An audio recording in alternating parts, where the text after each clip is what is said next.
everyone, welcome to a brand new episode of the Lone Coat Mafia Podcast. It is I, the Reverend Godfather, the show's main host and frontman, and I'm bringing you a quasi-hostful today. That's because after this intro, I will be kind of pasting a Skype call I did with my co-host, Big Candy, because he saw, as well as I did this past Friday, Star Wars The Last Jedi, and he wanted to say a few things about it, and I said, hey, let me fire up Skype, and let's talk about it. And he said, sure. I said, don't, please, this is going to be kind of a quasi-hostful. And he said, no, not a problem, let's do this. So I'm going to step back, and I'll see you on the other side of the Skype recording right now.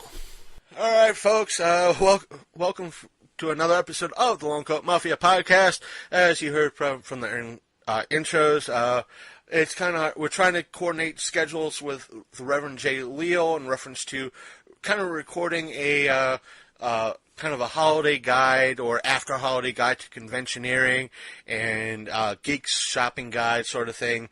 Hopefully soon we could get in touch with him, and if anything, we'll do a Matt Burns ordeal with him, which is seek him out, hold him by his shoes, and shake him for loose change. Only those who attend Matt Burns cons would understand that kind of reference. So this I'll put on kind of on air here. I did speak to Matt Burns, even though I made it kind of official that I won't be attending his March show this year. That it's between me and him, there is no blood. It's nothing personal. It's nothing between him. There's no bad blood. Just that he understands that I'm gunning for AwesomeCon in March. In reference to that, it might be something bigger for our show, and I would need every dime I can muster and get together to hopefully spend all 3 days doing interviews if we get our press pass, and that is also providing whether or not AwesomeCon thinks that they are too cool for us and we are a bunch of low-left F-tards. So that being said, if they decide that shit, we'll be highly promoting Otacon and seeing if they allow us back this year. If they allow us back this year, that would be awesome, and we'd be saying that we will be changing Otacon's name to AwesomeCon because they allowed us back, and AwesomeCon is a bunch of shit. So, but with me today, as I said in our intro, is Big Candy, because both of us seen Star Wars The Last Jedi over the last 2 days or so, and we have some stuff to say, maybe a few other stuff as well. First of all, I'd like to say my pronouns are fuck and you. Oh, why are you calling me fuck you? I said my pronouns. When you refer to me, you have to refer to me as fuck you. Okay, Mr. Fuck and you. Because my pronouns are sacred. So, if your pronouns are sacred, then therefore should I call you Oh Holy One? Oh, holy shit. So, like I said, we both seen Star Wars. As of maybe about... I saw it at 9 a.m. Today? I saw it at a buddy of mine. I played hooky from work. I faked a tummy ache and left.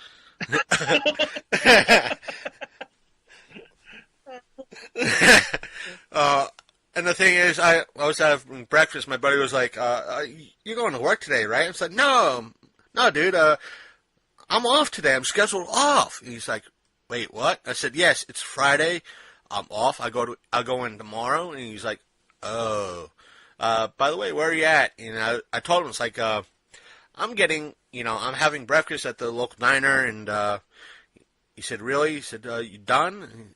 But right after that, it was like he took me up to the local Regal Theater, and I saw the 11:45 show. So as soon as you were texting me as soon as I sat down. I was fuming in the car, going, "Oh my God, I need to talk to Chris."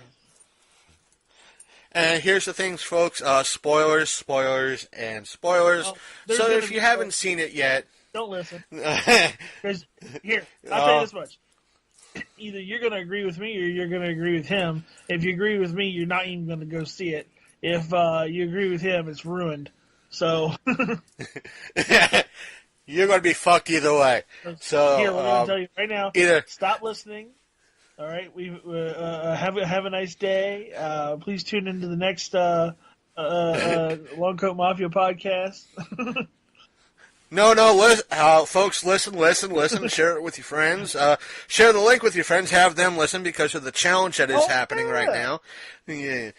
We are, I won't say in the home stretch, but we have hit the 16,000 mark officially as of this recording, and that means we have 100 listens to go to do the challenge. It's already starting to get cold. I think. The reason why I say that is because according to AccuWeather.com, next week is supposed to be in this upper 50s, low 60s. So, I will, again, as soon as if we hit 16,100 total listens by the end of the year, I will do a polar bear type challenge as soon as we get some snow on the ground, and that involves a tank top, shorts. I do have a budget GoPro that I could use. If I do the stream, I'll attach the waterproof casing, and just in case everything falls in. So things should. So. Back to Star Wars. Like I said, it started at 11:45. I was worried I was going to miss some of the previews. Sure enough, there was like 30. There was like a fuck ton of previews. There's only one with one. Yeah. Really? Wow, there was like a half an hour worth of previews. They did. Well, yeah, they only did the Avengers movie. They did the Avengers, Battle Angel. They did like a few others and a couple of kids movies, a couple of ones for the adults. This is excluding Battle Angel and Avengers. They did a bunch, but the thing is, I think that the hardcore, both of us know the hardcore geeks, were probably there midnight last night. These are the folks that will come to... Now, going back to I want to say the prequels. When are the prequels? They came out, the late 90s, early 2000s? Yeah. And, no, they had to come out in the early 2000s. Because when they came out, the remakes came out in the late 90s. Yeah. The redos, the quote-unquote special editions. I think I was working for Kohl's at the time when they came out, and it was when the Regal's cinema got built. I started seeing them there. That's the prequels. Yeah, and this was way before the night before showings were popular, folks. And this was when you had to wait in line for a first showing. And I think I got pissed with episode 3 is because the papers and everything else were saying, oh, the first showing is at 12, like at 1 o'clock p.m. And I played hooky, and it turned out the first showing was at like 10 o'clock in the morning. I'm like, you motherfucker. I'm like, how can you do this to a fan? But the first, I know when I went to see episode 1, we're not reviewing the prequels. I'm just saying people were dressed up in stormtrooper stuff. Some person showed up painted in blue and had like the blue tentacle things coming off her head.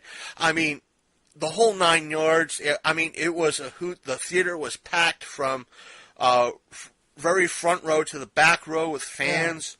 I think one person, I think at this time, I think the Star Trek movies were still coming out or something like that. The original, not the J.J. Abrams stuff, but I think it was, I don't know if it was the first one or the second one, someone stood up, or somebody behind me, I was about midway back in seating, and as soon as the scroll came up, and I hear one motherfucker in the back, "What? This ain't Star Trek, you motherfucking liars!" And the whole theater just cracked up. And so it was that. Yeah, I mean, there has to be something to said about the Star Wars fans, but with me being in this theater, there was no, when the crawl started and the Star Wars showed up, there was no cheers, no nothing. It was just, I mean, it was like watching a DC film. And the crawl was lame. Yeah, it just... It was a bad crawl. Granted, I'll say that, I'll agree with it. The crawl was lame. The movie itself takes place... Paragraphs? If not 3, and the movie itself takes place like right after the Force Awakens, like within maybe hours, not even hours, minutes of. It had to be at least a few hours because timeline-wise, because. Even though they're saying the barrage down on the planet, the Kylo had been just out cold for a little while. It takes time to pack the shit up and go. I'm sure they could do it quickly, but it had to be at least an hour or 2 hours at the most a day, because you can't say it had to take that long because I'm sure what's her name and Chewbacca didn't get all the way down to where Luke was within like 15 minutes. Yeah, you know, it would have had to been because if that's where if it was 15 minutes away or an hour away, even though Leia would have gone, "Motherfucker, you were hiding here all the goddamn motherfucking time. Son of a bitch." But it's just, you know, it was nice to see that the trailers didn't really spoil anything. No, well, yeah. If anything, it kind of confused people. If you think about it, like there was some like text and some scenes that were kind of out of place that had you thinking one way, but it actually happened another. Right, which is in essence good when you compare it to something like Terminator Genesis, right, where it kind of spoils everything within the first movie. Yeah, or Outbreak, where they show the final scene in the goddamn trailer, stuff like that. You know, you have to have, you know, you have to have that mystery. You have to have that misdirection where I want to kind of compare it to Ready Player One, which comes out March 30th. Which, folks, I'm depending on how everything falls for AwesomeCon, I might not be able to see it, or I might be able to see it, because that's when AwesomeCon is like the very end of March, start of April. If you read the book, you know what happens, but the trailers kind of tells you what happens, but it doesn't really tell you what happens. And that's kind of that's a different rant at a different time. But kind of going from there, it's just you kind of there was some of the humor. I was listening to a little bit of some of the reviews now. God. Some of the humor I liked. I wanted to laugh out loud, but the whole theater was kind of quiet. Yeah. Granted, we're going to be jumping around a little bit. I thought the whole they kind of made. I'm glad it wasn't Empire, totally a ripoff of Empire, like how or using how Force Awakens kind of used A New Hope as a jumping point or as a reference Right. point, that this didn't use Empire as a reference point. You use And, aspects of it, but not. Yeah, they didn't. They leaned on it lightly, but not entirely like the Force Awakens kind of did. But the whole aspect of how Luke was in essence mimicking Yoda a little bit in regards to reach out with the Force, and she literally reaches out, and he takes a read or something like that. It's like, you feel that? You feel it? You feel it? You feel it? And just whacks. That I want to laugh out loud at because it was completely funny. Because it reminded me of like the old Kung Fu movies. Yeah. Yeah, that's what it reminded me of. It was like, close your eyes, reach out with your mind. You feel that? Feel that? Whack! Yeah. Try it again. I just, I don't know. Okay, so I don't think that they established Luke as the badass that he's supposed to be, and or the disgruntled teacher that he's supposed to be. Like the scene where she hands him the lightsaber, and he pretty much just tosses it over his shoulder and walks away. Like that was just, to me, was dumb. I was like, why would he even take it? Like, why wouldn't he just be like, go home and then walk away? You know what I mean? That would have been more powerful. But instead, he does like a comedic whoop, whoop, whoop, whoop, like throws it over his shoulder, like, ho! It's like, what? Like, I think that's part of the problem, because if he kind of, yes, we're fast forwarding again, spoilers. Yoda does make an appearance in this. If he kind of pulled into himself and said she is too old, and you kind of hear Yoda's voice going, but she needs to be trained. People would have went, oh my God, Empire! Oh my God, Empire and Jedi! Empire and Jedi! Oh, rabble. Geek nerd at Star Wars outrage! Oh, rabble. But I think that's, again, it was one of those things that, as I think it was mostly I mentioned that I was hearing about, and I think you touched on it a little bit, is that the jokes kind of fell flat a lot of the times. You could see what they were going for, but they just, fell flat. Yeah. I mean, leave the jokes to the jokey characters. Don't involve the main cast. That to me is weird. As opposed to the Chewbacca scene with the little pigeon thing. That was funny. Yeah. When the little thing was sad because he was about to eat the shit out of his friend. That was funny. But that's a character that you don't have to ever take seriously. Chewbacca is just Chewbacca, right? So you can even get away with it with Finn, because Finn is he's a serious character, but he can get himself into predicaments. You know what I mean? So you can see things he does as funny. I think you could see a lot of they were trying to make a lot of the sider characters Finn a little bit more serious, and the main characters Rey and Poe a little bit more. I won't say stereotypical, but kind of more lighthearted. And not so much Rey, but more so like Luke Skywalker and Poe, that, I have to be the gung-ho. They made Poe more gung-ho. More, again, they acknowledge that fact that he's... The thing is, we never really established Poe in Force Awakens. We knew that he was a badass, but we didn't...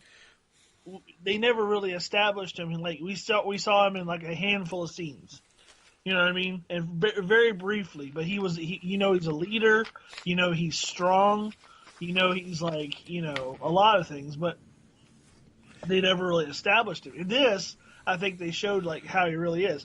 So I like the character Poe in the Last Jedi. I think he was one of the better characters in the entire thing. But he kept getting fucked around with. despite the fact that he was right. But with Luke, it's just that I think they tried to make him a little bit like Yoda, but it kind of fell flat. And his storyline was more so that he managed to turn the Force off. Yeah. He stepped away from the Force. He didn't want anything because he felt like a failure. And it was one of those aspects what I think they tried to do and they kind of failed at doing was establishing, like I think what you said is that he stepped away from the Force. He because of his failure, he lost his touch with the Force.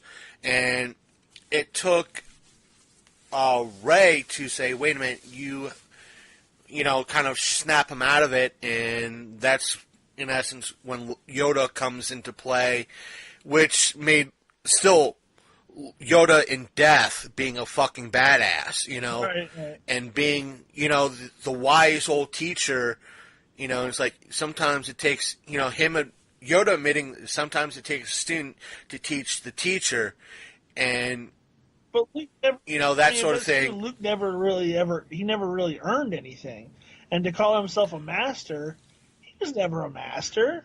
I mean, he tried to be a master. He tried to be a master, but like, you know, he not only did he fail, but like his incarnation on the island was just, I mean, he was a flaccid penis. He was like nothing. He was just like, there was no substance to him. Like, you know what I'm saying? Like, he tries to be a teacher to Rey for like a hot second, and he fails at that. And I think part of that, again, it's one of those aspects of they didn't flush out that storyline too much, because that when you kind of look at the earlier movies as a whole, in correlation with this, that especially Yoda and Ben, they were Yoda more so than Ben, that they were teachers. They had, I want to say that Ben, not so much as a teacher, but where he was raised as a Jedi, that he knew about the Jedi. He was probably groomed that he would eventually become a teacher, therefore a master at some point, which he kind of did with Vader / Anakin, little orphan Annie. But with that aspect, so in a way, he had a way to fall back on where when it came to when Ben is concerned, he training Anakin Skywalker, he had the aspect of falling to Yoda, falling to not so much Qui-Gon, but you know, the other Jedi Masters that are in the Jedi Temple. To, hey, I'm having problems with this. Can I have some counsel or more teaching from a older master, so to speak? And Yoda, being 900 years old or 800 years old at that time, obviously had a lot of experience being a master and a teacher, being that aspect where Luke did not have that knowledge or experience. He was maybe trained over maybe 5 days with Ben and maybe 3-4 weeks with Yoda at the most, and nothing so much beyond that, where Ben was probably trained since he was first found as a child, and the same thing with Yoda. But it's kind of hard to, as a master, and in a way, Yoda had to tell him, like, we as masters in some way have to fail in order to succeed. So, you know, and that was the cool part. But, like, I just, like you said, he's had, like, a handful of training ever. And he was trying to say that he was teaching people. Like, granted, he was strong with the Force, you know, in all those movies, and that's how he did what he did. Ultimately, he didn't really win. His dad won, which is really the story. The story is about Anakin, or, you know, more or less. But when you get into the aspect of Luke, like following everything up, you know, why would he think that he would be? Why would he even imagine that he would be a master? I think where the problem with this like, that's where comes I into never play. understood. Like, whatever qualified him to be a master? He had no opposition. There was nobody else. Was he? I think where the problem comes in is, and this is the aspect of the Disney involvement in Star Wars, is because if it was still under Lucas and Fox, this is the current Disney-Fox deal is excluded in this. When Disney took over Lucasfilm, they pretty much told everyone at Lucas when it comes to Star Wars, the expanded the EU, the Star Wars EU is gone now. It's now a legendary universe, and we're starting fresh. So when we get new, I understand the purpose of doing that. So when they kind of started fresh, they could start everything else fresh as well.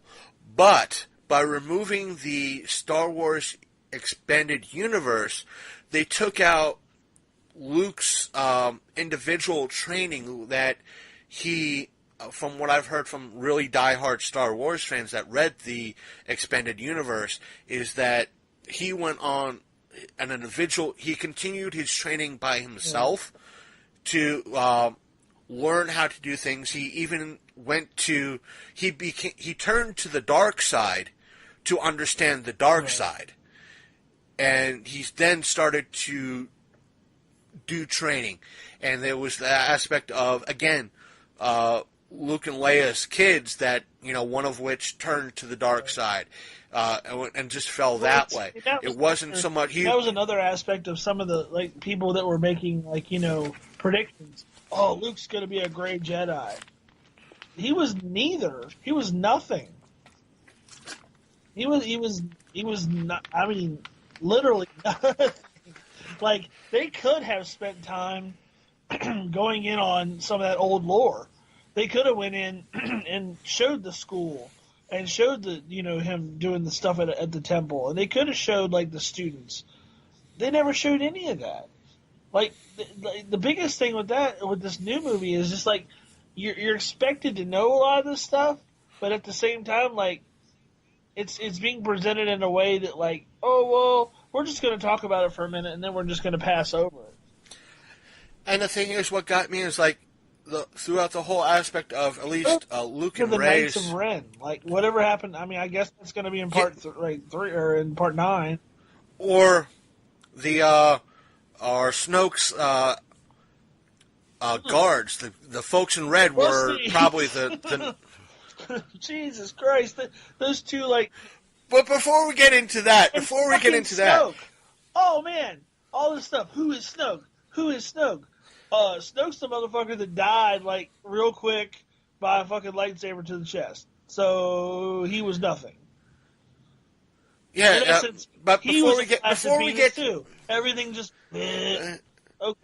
It's like the whole aspect with Luke and Rey. It's just that, you know, when you look at it with Empire, Yoda didn't want to train Luke, but at least he trained Luke in some way. And I mean, you know, doing almost the old kung fu style of, you know, lifting rock, even though it was using the Force to lift rocks, you know, which they kind of touched on in this. Is like, oh, it's just more than lifting rocks. But at least there should have been more of a training aspect of that Luke literally didn't want to train Rey. And they should at least, you know, explain the fact that he lost touch with the Force, that he could not train her. And if they made, like I said, flush that out, but her going to see Snoke, like you, expected that there was going to be a big reveal with Snoke, that it was the Emperor, a clone of the Emperor, like a lot of people said, or Darth Plagueis, or whoever the fuck they also theorized. Like, or at least explain that he's like a being from the Outer Rim. They did nothing. Basically, No. they basically like showed him being super powerful in the ways of the Force, which you get no background on. He's just some old crusty dude with a fucked up face and a golden bathrobe, and like then he dies. He dies and dies very quickly with his tongue sticking out on the floor. I'm like, okay, that was it. That was all. That's the build up and the whole aspect of it, and the the payoff whole is nothing. Like there is no payoff. Like you get Kylo Ren going, I want to be done with the Sith and the Jedi and the Republic and this. I just want to start my own thing. Okay. And the whole aspect of I seen who your parents were, and that was like really deflating. It was like I thought it was like they were just scavengers like yourself. They just sold you off to be for a day's worth of water rations.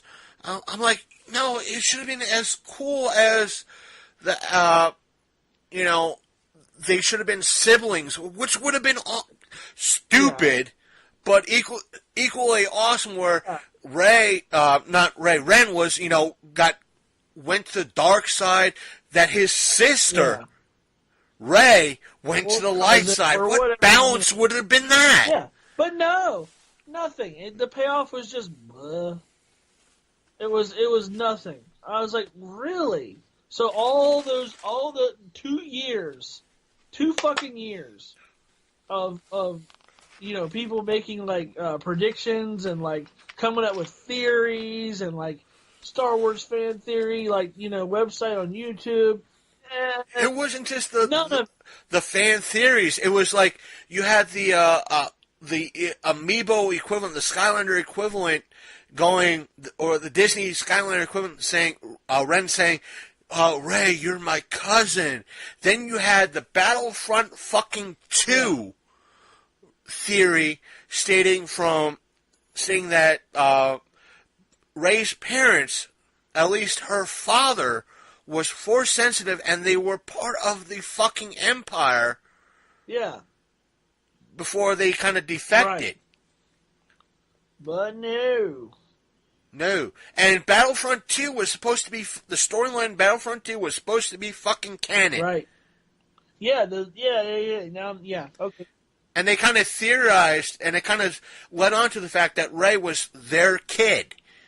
This was even like on, who was it? I think it was on Angry Joe that it led on to, that mentioned it. It was on Super Carlin Brothers, which is a Disney theorizer and Harry Potter theorizer type of ordeal, and they discuss Disney, Star Wars, Harry Potter shit. I'm not knocking Super Carlin Brothers or Angry Joe in the latest, but it's just like theories. They're just like, like and I'm like, true. Like nothing. It was just, to me, like you said, deflating. That was the word. It was just like, okay, it was all a big fucking nothing burger. Like, and the other big nothing burger that, if you don't mind me using that word too, was the Finn Phasma fight. Yeah. She died more of a bitch than fucking Boba Fett. That's Brianna Tarth, man. She fucking, like, when she showed up in, like, Game of Thrones, she's busting it out. What? She comes in there, like, stomps around with her big dumb armor and then, like, gets stomped in, like, 3 seconds? Come on, man.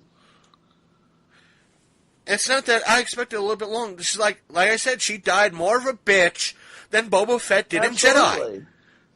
At least in the aspect of the, again, the EU, Boba Fett climbed his motherfucking ass out. And here's the thing. Here's the other thing that I have a problem with in this. The action was good in the very beginning of the movie, but it just gets more unnecessary and ridiculous as the movie goes on. Like, there was a lot of just like nothing. Like, a lot of just stuff that seriously could have been edited out.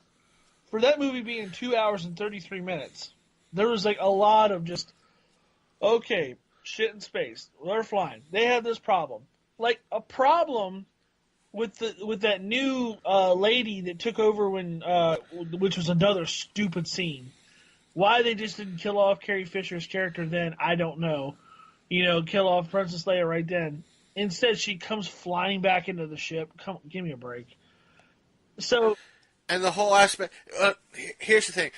Two things. One, when that whole aspect, that female general came in, did you get the aspect of despite the active tracker sub storyline, which I think could have been just wiped out. I'll agree with some of the reviews that a lot of Finn's shit could have been cut out and the movie would have been shorter. Now, when that general comes in, or whatever her name is, in essence, she had nothing to do with anything. Right, and it's like spontaneous new character, and you get a lot of aspect of she's a traitor. She's she's in on this somehow. And did you get that feeling with a lot of what she was doing, that she was the traitor or a traitor or something? But either way, she did. Yeah, and it had no impact on any of the story. A few less of the Resistance fighters got to the planet. Okay, they could have summed that up real quick. Yeah. And the other thing I want to bring up is did you get the sense when, even though it was kind of a little bit of a cameo of what's her name from Force Awakens, that they had to find the crack hacker who was also a gambler and so forth. Did you get the feeling that they were going to have Lando Calrissian show up? Were you expecting that? A little bit, yeah. A little bit. But they wasted her character too. Maz Kanata? Yeah, they wasted her character too. They could have had her doing a lot more. But no. So, now, again, because it takes place maybe hours, if not a week tops, after The Force Awakens. Right. At the most, a week. But unbelievable. To me, I don't know. And then the whole ending scene. Let's get to that. With Luke projecting himself. That was, let me put it like this. From speaking to, you find out that he projected himself.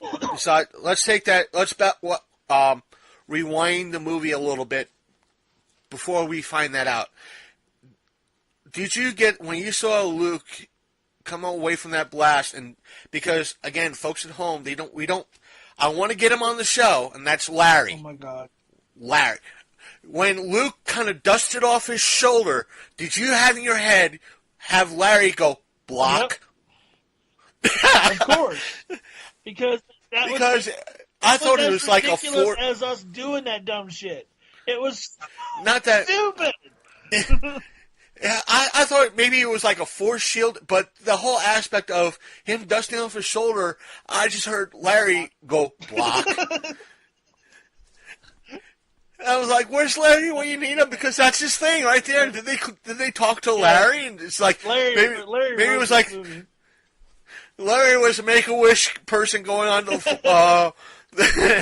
that was his Thor moment right there. It's like, why don't you just have him after the dust clears, just dust off his shoulder and go block? What would have been even funnier is Larry in the movie, right? He does that. You just hear him in the bunker in the back. Block. And then you see him run out on the sand, out on the sand, just start running. Like holding his face. What would have been better is, granted, both of us seen this movie when he would have been at work, but I swear to God, if I saw this after, like on a Saturday, and I heard in the back of the theater, block, I would have gotten up and ran out and laughing my ass off. I would literally, or you would have heard me go, Larry? Right? I have an offer. God, yeah. But no, that was dumb. I'm sorry. That was dumb. I was just like, okay, so he's a projection. Oh. It wasn't the fact that it was a project. If they didn't use that aspect, that I could have, because if he was the that Emperor badass, in the books. Yeah. You know, if he did truly do something that was that badass, like I was seriously expecting, and maybe I'm weird for expecting this. I was expecting that yes, he in fact did show up. He like pulled the fucking TIE fighter out of the muck, out of the water. He fucking like got in. He fucking like shows up on the planet. You know, he walks out in front of like this entire army, and then I was hoping against hope, I guess, that like he whips out the lightsaber and takes down the First Order's fucking like walkers, and everybody's standing there, you know. And, a combination of John Wick and Neo, right there. John Wick, Neo, and Goku just had a like threesome and fucking made this awesome. It would have been probably the most epic thing in film history, but probably too epic to be like believed, quote unquote. So instead, we get a projection of Luke.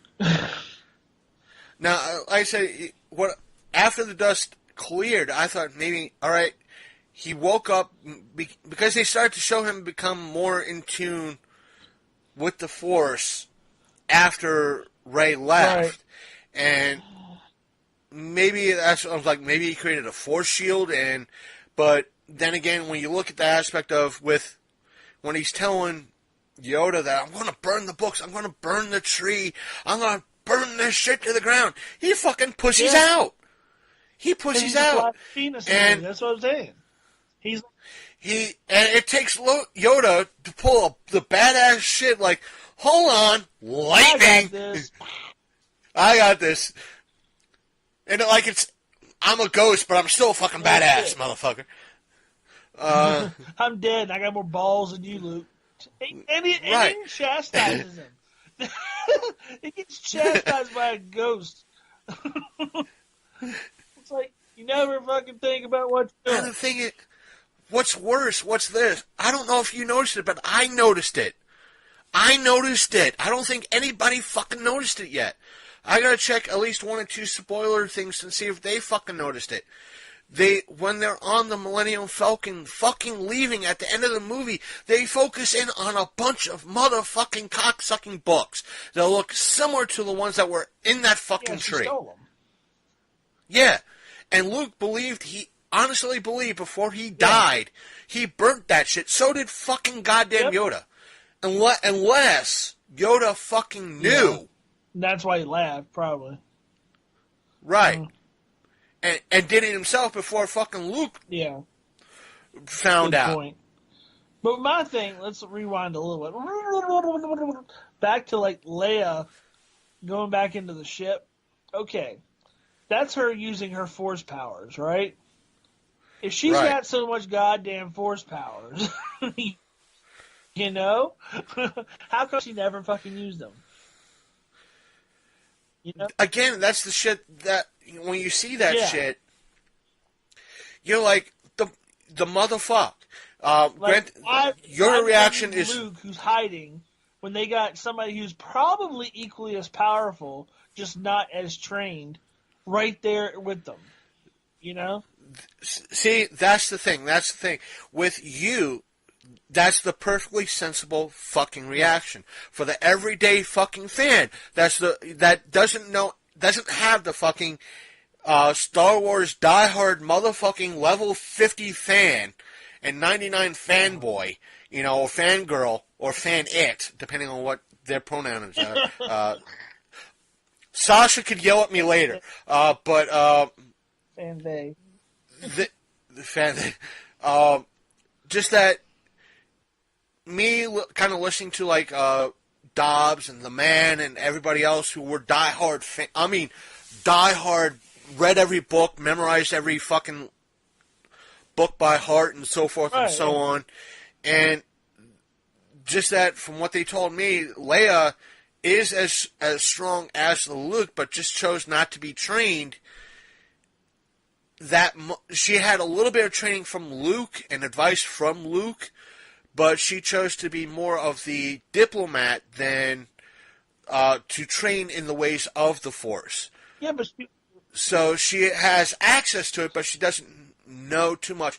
Or she did have training, but again, it's that aspect of no one knows. No one fucking knows, and they don't have the books to fall back on for fans, the diehard fans, to go say, okay, read this storyline. They're going to put it in the movie, and then it's canon. Right. They're going to do it, and it's boom. If they're going to have her flying through fucking space, sorry, guess what? Carrie Fisher, sorry, now she should have been like rocking a Jedi, like she should have been rocking a friggin' like lightsaber and trying to save the day. I don't get it.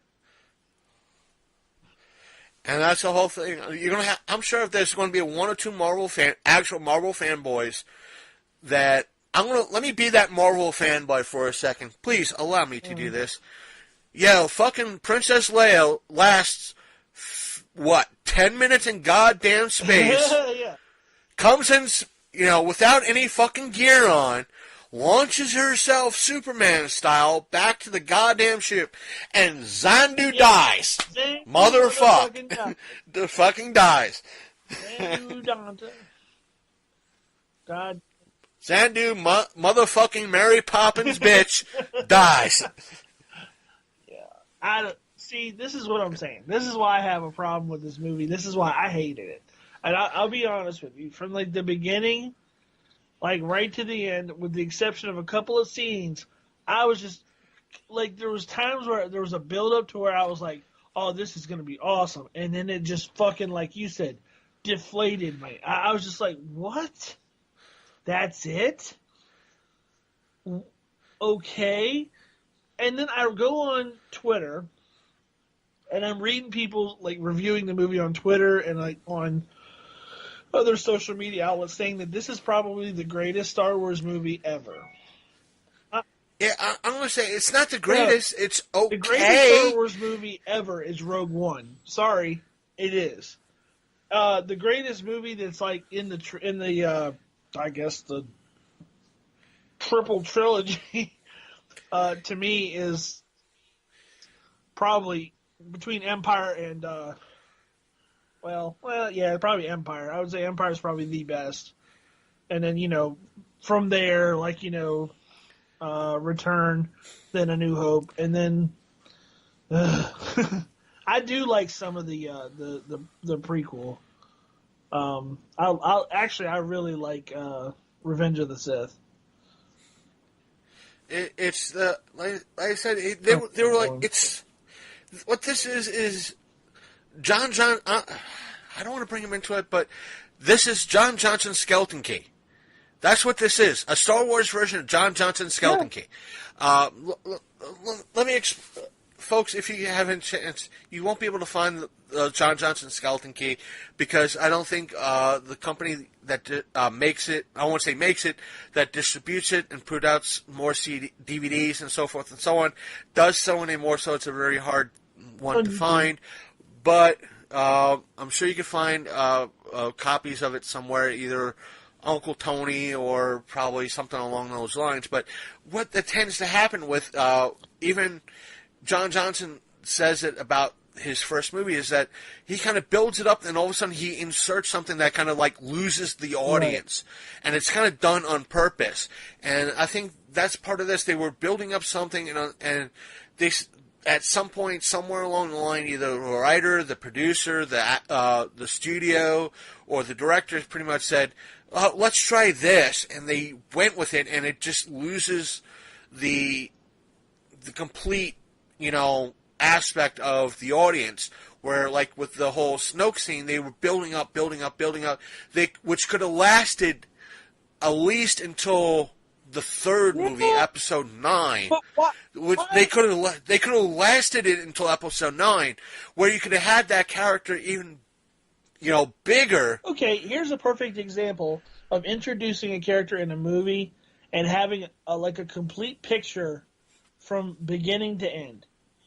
In Rogue One, the main villain, not the guy with the cape, the other guy, the guy that shows up on the planet to take back the scientists, and he shoots the wife and everything.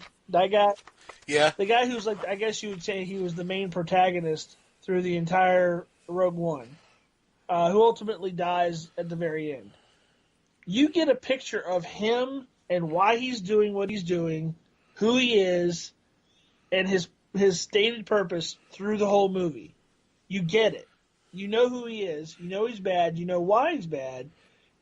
You get a little bit of insight into his like cunning and just his struggle, like because he wants to be noticed, but somebody's like, oh, he's taking the credit for his shit, and he that kind of thing. And he tries to build up, and you have people like Vader and what's his name that was CGI. Go, we're not having your shit, but so like you get a complete picture of that guy. So between two movies, they introduce Snoke. Okay, we get it. He's kind of a badass, like he's an emperor over the whole thing, or supreme leader, or whatever you want to say. Right. But we never find out who he is, where he comes from, what his purpose is. Apparently, he really hates Luke Skywalker. Don't know why. I'm hoping, possibly, in the third movie that they reveal some things. I just don't see. Hopefully, unless here's the thing: it's like I'm trying to be a little bit of a fan of this, but I'm hoping they're doing.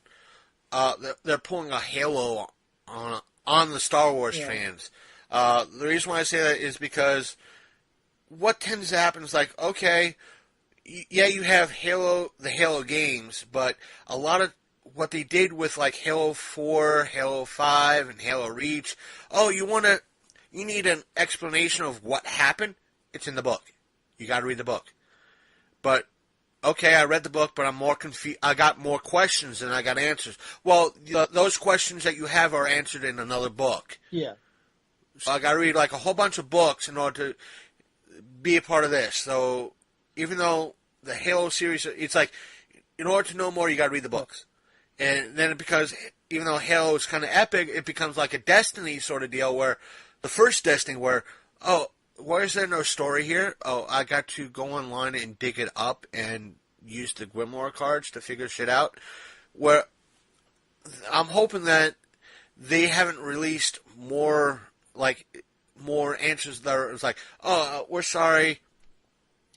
If you want to know what exactly went on and so forth and so on, it's in the book, or in a book, or in the series of books, which kind of sucks. But one of the things I heard of, two things. One of which is that this movie was initially 3 hours long. Right. If it initially was 3 hours long, before they cut it down, therefore a lot of our answers that we want, or the questions that we have, could have been fucking answered in the half an hour that it was taken out of this movie. If you can understand that. Because if it was 3 hours long, they cut out a whole shit ton of stuff for time. It's not like Lord of the Rings where it doesn't really matter if you see the extended stuff is like real great. It's awesome. It adds a little bit more filler to it. You're getting a little bit more. Let's use the wings, like a Buffalo Wild Wings type of things. Like, you're getting a plate of wings and it's awesome. You're not getting that much meat, but they're still tasty and awesome. The extended version or the boneless, you're getting more meat to eat, and they still taste awesome. See, but with this, it's just like... I don't want to go off on Lord of the Rings here, but like Lord of the Rings, you get complete characters. You get who they are. Right. You get a background. You get you get intent. You get a story. There's no story here. This is what I'm saying.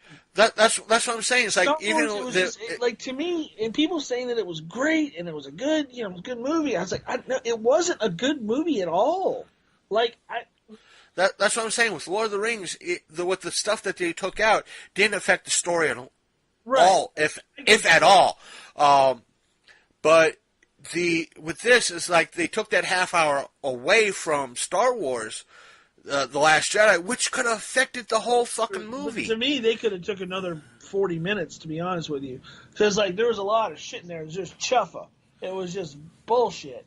It was like, why is this in the movie? Like I said, the whole thing with that new general lady who just, she basically, like, almost screwed everybody over. It was like, okay, what's the point of that? What's the point of Snoke even being in the movie? Why didn't they just make Kylo Ren the main bad guy? You know, like, I mean, it was like, okay, Snoke sits there. Here's what gets me. He sits there, basically manipulates Ren, is like having his way with her, like is ready to put her in front of Kylo Ren. He's going to basically like cut her head off, or pull off, because with that scene, what it was hinting at, it was like they were trying to mix not just Empire with this. I don't know. I haven't heard. I've seen maybe 1 or 2 reviews, and they haven't touched on it. So I am going to touch on it right here and now. They took a little bit of elements of Empire, and they took a little bit of elements of Jedi, because that scene with Snoke reminded me of Jedi. Yeah. And the whole aspect of, I'm going to Gib slap Rey with the lightsaber, which, again, one of those jokes that just fell flat. Right. You know, give her the illusion that she's taking the lightsaber, but nope. Whack in the back of the head. Hoo-hoo.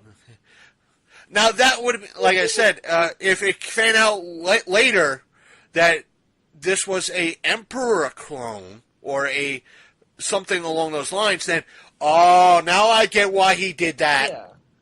You know what I'm saying? What? If that was the reveal that it was like the Emperor or a clone of the Emperor, he was saying, I was the one who like bridged your consciousness or whatever. Why? What was your purpose? How? Why did he even know about Rey? Why did he care? Like, you know, I know that like I want to say Anakin. Kylo had come to him and said, you know, there's this girl and she's like powerful and shit. It's like, okay, it's like what was his purpose with her then? You know? Therefore, that being said, it's like he's monologuing, but he's for a bad guy or the supreme bad guy, head bad guy, who's monologuing about his evil plan. He's doing it poorly. Right. It's like, hell, Dr. Evil in the Austin Powers movies monologued better than that shit, and those movies kind of were bad.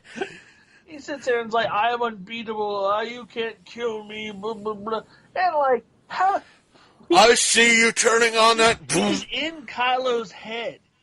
Okay? Basically, he the whole like scene is him basically claiming that he's in his head, that he has no thoughts, that he's like manipulating him wholly. Okay, so he didn't see him turning the lightsaber? Really? Come on. Even Darth Sidious was, like, smarter than that. Yeah, in order to get as far as he did and kind of train the Emperor and all that fun shit. Darth Sidious was, I mean, like, you know, Palpatine, he was smarter than that. He would have seen that coming a mile away. Because he would have seen the intent. Yeah, he actually, with Luke, he's seen the intent in... the reason why it happened with him, he allowed it. He allowed it, absolutely, 100%. He allowed it because he didn't want fucking little orphan Annie by his side anymore. No. His toy, little orphan Annie, was being a little fucking bitch. So therefore, you know what, I'm going to go with something, the younger model, that might be just as powerful, if not more powerful, than his daddy. And so, you know, and then you get the Praetorian Guard in there that were supposed to be such badasses. They get basically taken down by a girl who's had zero training. It's like, come on. But I want to say this. That scene was okay. That scene was, it was like one of those, like, total build-up. It was like, it started down with a letdown, and it was like a build-up, and all of a sudden, the Empire Strikes Back moment of that was the whole aspect I was expecting. You are my sister, but no, you're a fucking child of a fucking moisture farmer. Fuck Right. you. You know, it's like they sold you for days rations. You know what? Fuck. You know, it was like build up. You know, it's like, and then it's like, no, we can't go. I can understand why they did it. They failed miserably. Because let me put it like this: I know you didn't watch. You weren't a fan. The show was Farscape. Right. No, I like it. But the aspect of Farscape is that when they came to an episode, it's like, okay, this is what we're going to do. But because it parallels an episode we did a season and a half back, fans are going to know. So what we have to do is kind of pull I don't want to say a Deadpool, is kind of like have them do something like, is this like that episode, but so therefore I've got to check. Kind of let like the fans know that we know that you know that we know that you know, sort of thing. And what they tried to do is like, they realized, this is going to be exactly like fucking Empire, where Vader says, you know, I am your father. We can't have him go, I've seen in your head, you're, you know, you are my sister that I never knew about. You know, that I should have realized Han and Leia had a daughter years later that was just as strong as I am. They didn't want that, and so it was like, they just sold you for a fucking ration for a day. Well, and then the worst one was, what was the, there was a theory that she was Anakin Skywalker's, like, clone. Oh, my God. And, but, like, that just threw that out, and it's fucking garbage. How about that evil BB-8? Oh, that flat-headed black BB-8 style, that it was like the BB-88 or something like that. And it was like, there was so much build-up I kept hearing in certain circles. Oh, they're going to have, you know, BB-8's going to get destroyed, and it's going to be this evil, dark BB-8 looking model, or this newer model. I'm like, wait, what? It just turned out being a again, it was just like that, as you said, that flaccid dick, you know, it's like, it's scanning everybody, and here's, you know, BB-8 in a box. I did not enjoy it. Like, I literally walked out of the theater going, I kind of enjoyed it, but I also didn't. It was just like, build up, deflate. Build up, deflate. And I walked out of the theater not only angry, but disappointed for waiting for 2 years for that tripe. And then the first thing I was like, I gotta call Chris. I was like, oh my God. And one of the things I heard of was stay until after the credits. Stay until, even this was popped up on my Facebook feed. It wasn't spoilers or anything, but it popped up and said, stay until after the credits. This is kind of a tribute to Carrie Fisher and Princess Leia. I stay until fucking after the credits, and nothing. Granted, there was a in memoriam of our Princess Carrie Fisher midway through, but there was no really any like what people were saying. There was going to be a visual tribute. There was kind of like in like a maybe like I kept hearing like behind the scenes thing, maybe one or two little clips of her talking about the character, but nothing. I didn't stay. I walked out. I didn't care to stay. But there was like that little throwaway little bit of that kid, Little Orphan Annie Mark II. Oh, I know, yeah. That when he reaches for the broom, it kind of comes to his hand. I'm like, the fuck? It's like, son of a bitch. It's like, this. Now it makes sense in reference to that little article I heard about there being another trilogy, like maybe 10, 11, and 12 after this, because of a passing remark that the director of this movie said, kind of thinking out loud moment, like, maybe we should do another trilogy after this trilogy. And the studio, Disney, pretty much went, okay, you're in charge of it. Fuck. Yeah. And it's going to probably be that kid, Little Orphan Annie Part 2. You know, it's... Don't care. Like it makes me so unenthusiastic for Part 9. To be honest with you, like at this point, I'm just like, I'm blown away at how bad they have murdered the storyline. Like, it's almost Transformers 2 yeah, bad. they could have taken Timothy Zahn's books, the ones where it had Admiral Thrawn and that whole basically right after the Battle of Yavin. They could have took that back in the 90s and did an excellent trilogy with that, and instead they waited and did this horrible. I really like Daisy Ridley. I think she's very attractive and she's very cute as the part, and I like her character. But I want to say this: her character, Daisy's character, Rey, her having reference to her, she pretty much on that fucking island taught herself. Yeah. And especially the sword training. She just maybe I could do this with this. And that's her. Luke, if they again mentioned the fact that he lost his powers, he could have at least trained her how to use the goddamn fucking lightsaber. I mean, seriously. Does she even know how to build one? That was right. Part of the whole Jedi thing. You build your own lightsaber, you're on your way. They hinted it at the end of this, oh, you could, but she's but it's broken. Oh, there's a way you can do that. But how they're going to, again, God rest her soul, I'm not speaking ill will of the dead. Carrie Fisher's gone. She can't say, you have to build your own. Now, what I'm thinking is... I like the aspect of, in the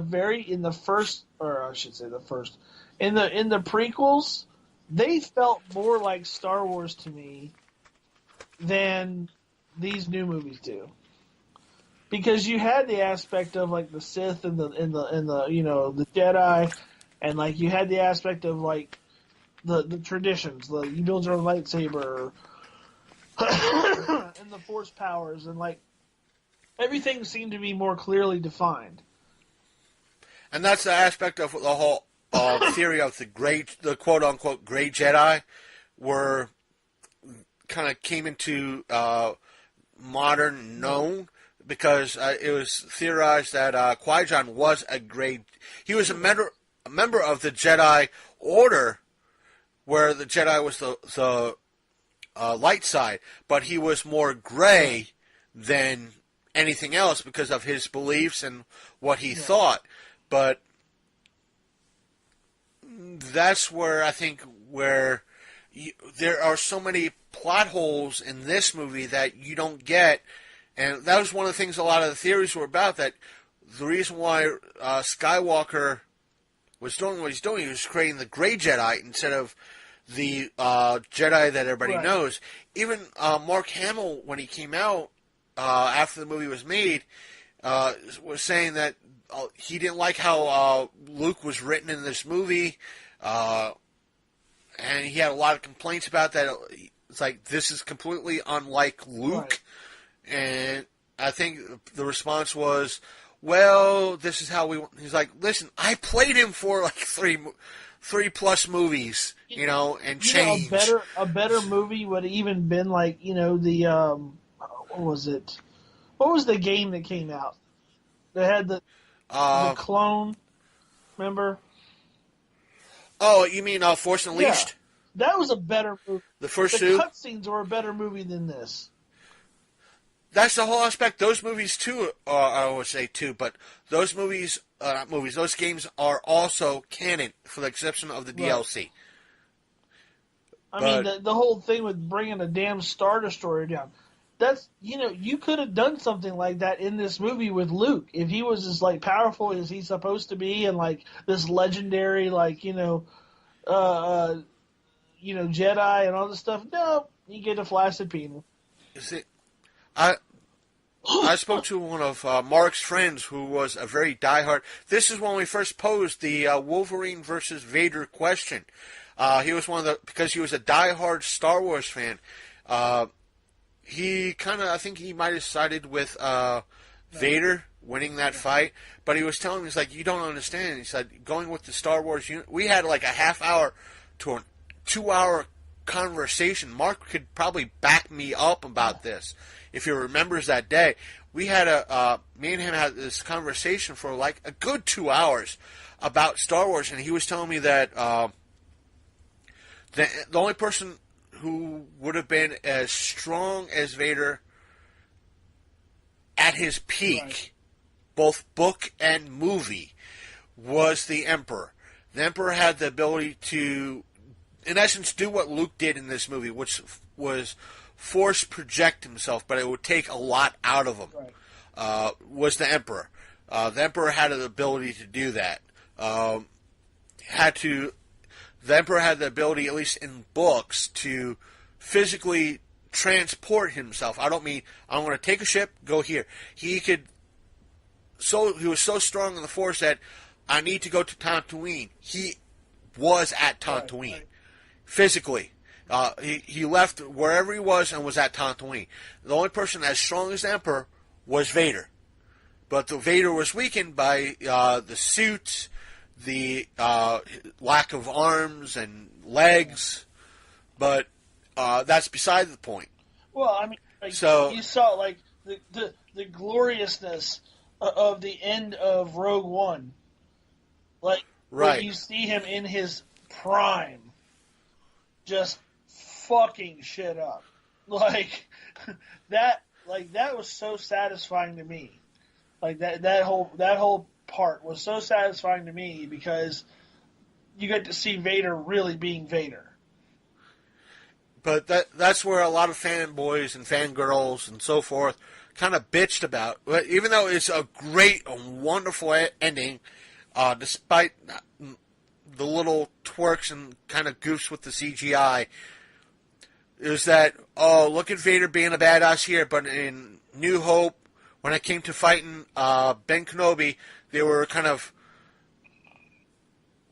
touching swords or, just barely tapping swords, right. And so forth and so on. And Luke versus Vader, it wasn't as spectacular as we got in the prequels and nowadays. Consider the source. It was the 70s. That whole yeah. movie, come on.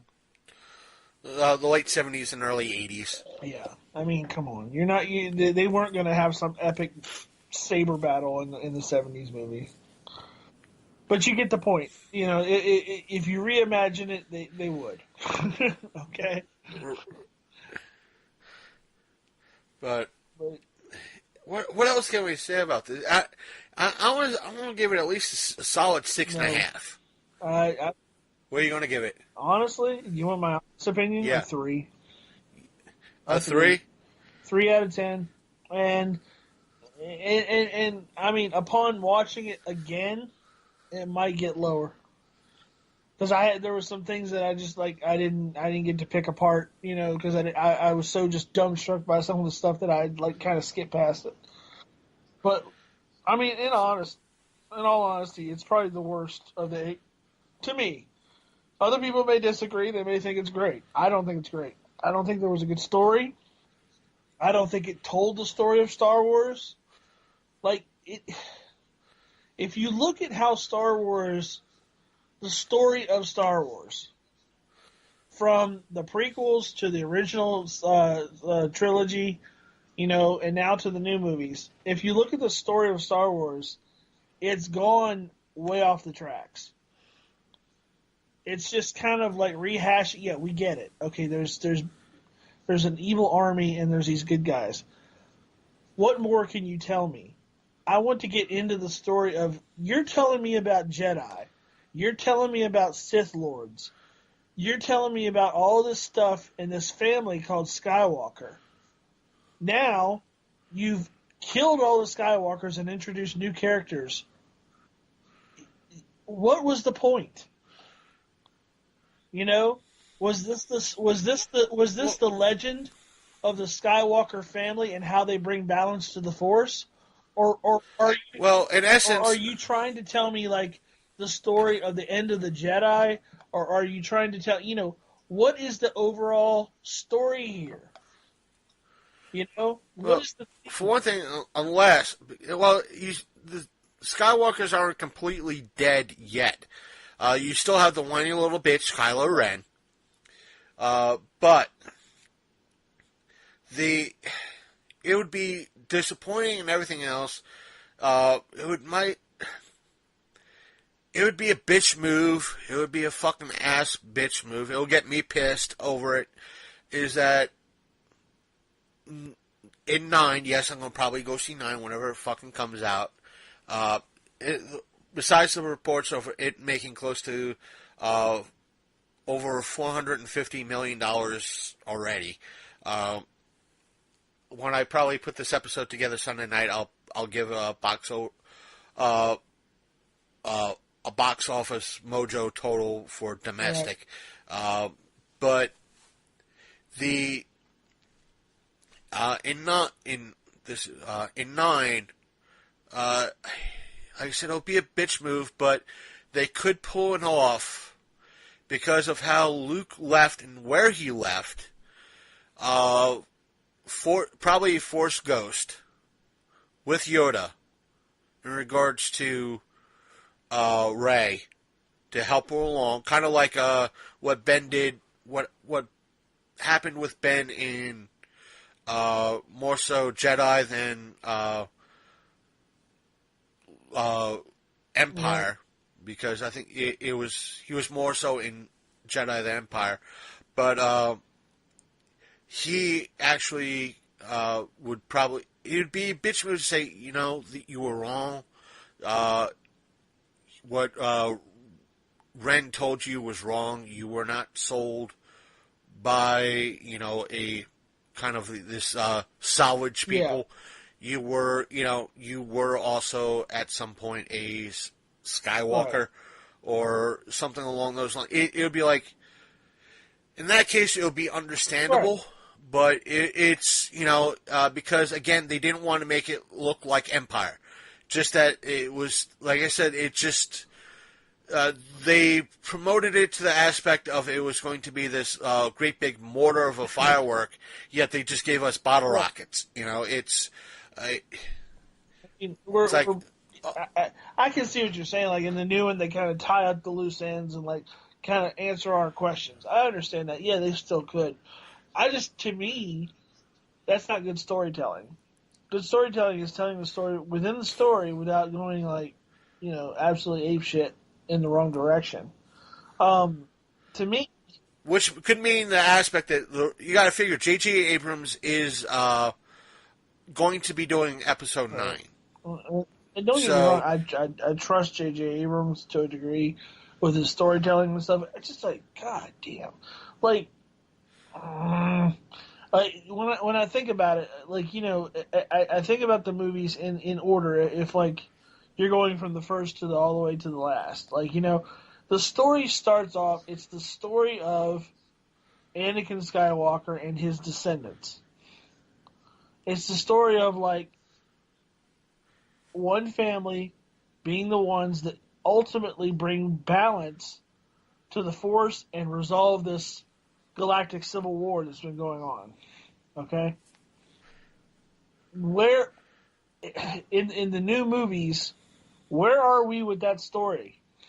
Because, like, it's kind of, like, fading into the background in light of, who is Rey? Like, he even says in the movie, who are you? He doesn't know who she is. Luke has no idea who she is. Kylo, he knows it, or apparently he's telling her, like you said, it could be something else be the case, but he's telling her she's a nobody. She's like, somebody's like, like deadbeat kid, But like I said, but Ren is the bad guy, in essence, the bad guy, the whiny little bitch that wants to be the center of attention. So he could tell her anything he wants to kind of bring her down and try to come out on top of, look at me. But again, it's that whole aspect of, overall with the Star Wars movies, in one way or another, you've had the yay, the yay, yes, we're getting something new. Well, look, when we had A New Hope, episode 4, it was almost like that, yay, it was like, look at this, something new, this awesome story. And then we had Empire. It was like, oh fuck me, how dark is it? How, even though Empire was a good story, it was that, oh fuck.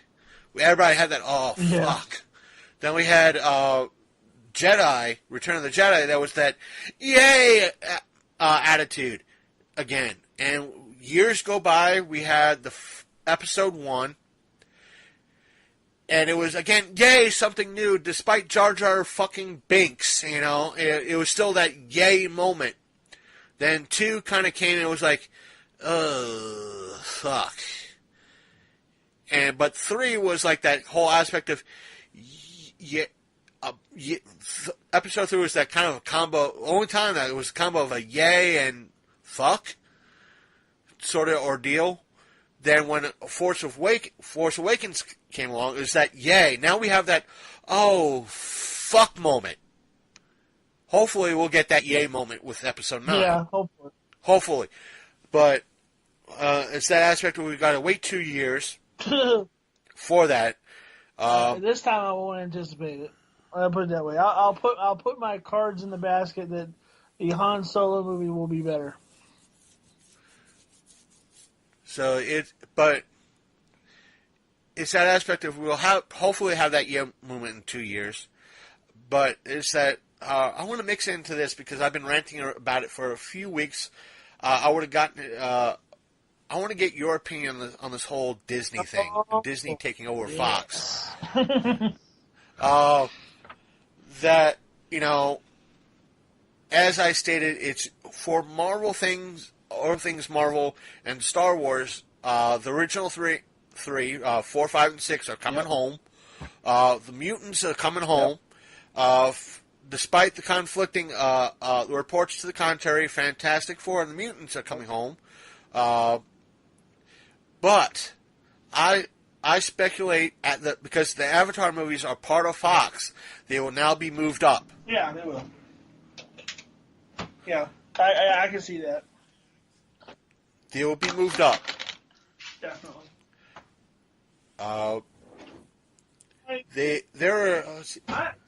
Honestly, I'm excited about it because to me, it's finally bringing home all the characters and all the contracts and all the properties, and they're going to be under one roof. You know what I'm saying? So you're not going to get like the confusion of like, you know, why is this new Fantastic Four movie not with Marvel canon? Like, you know, like I said, there's going to be a reboot with this. After everything's said and done, there's going to be a reboot. Mm-hmm. I don't know what point they're going to reboot from. Yeah. But there's going to be a reboot. Mm-hmm. That way they can intertwine everything and make everything kind of more mixed. Yeah. I don't know. Because right now they have the Dark Phoenix movie coming out.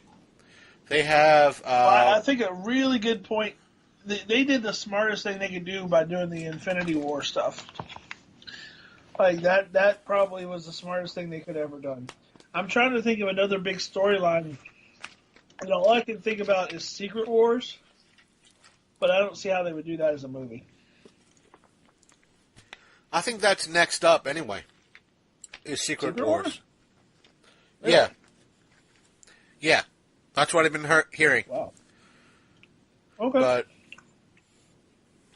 I mean, that would be the next big storyline because I mean that's if you look at like Marvel's top selling like crossover storylines. I mean, there's Civil War, which they already did, but they didn't really do. Planet Hulk, which they touched on. Infinity War. The only other thing you could do, like like you said, the Dark Phoenix saga, but they're already doing that.